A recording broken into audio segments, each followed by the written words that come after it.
File Code 9113. This policy was changed last year of June.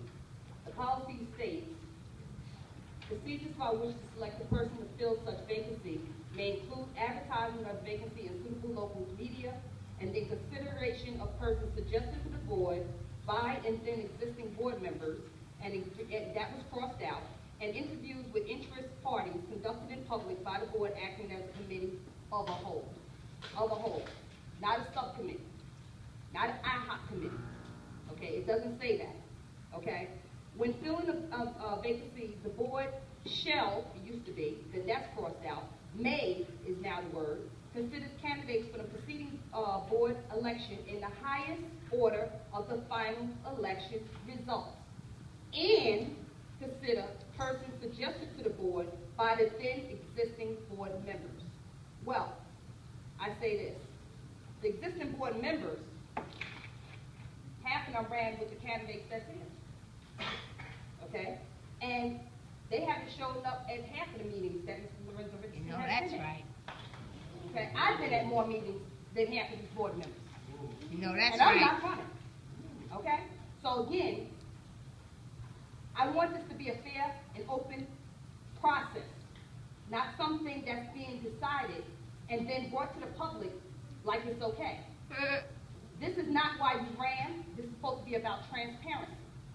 This is supposed to be because we care about these children. The last time that the policies were changed was about the other things, about the videotaping.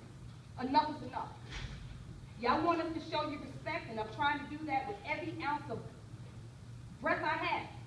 But you make it very hard because you're not showing us the respect either. You know who comes to these meetings. Where's all those people that ran the last time? Okay? When Gerald Lyons was here, and all of them ran up in here, and they wanted to be on this board. Ain't showing back up yet. The last election, after the election, none of the board, them candidates came back to these meetings. Let's do the right thing. Y'all know who's here. Y'all know who comes to these meetings. Y'all know what he's all about. He's a father himself. He has an interest.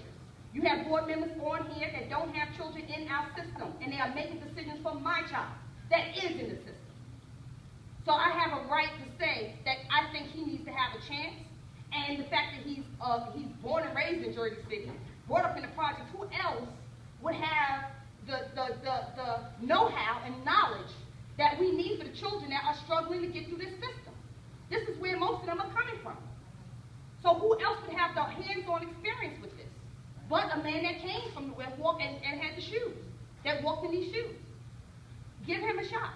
Let's get this over with. We don't need to wait for 65 days and then bring it to the county and let the county make the decision. This is your power. Give him his shot. I mean, you still have the majority board anyway as far as the votes go. We already know that. So what's the purpose? What's the problem? Good night.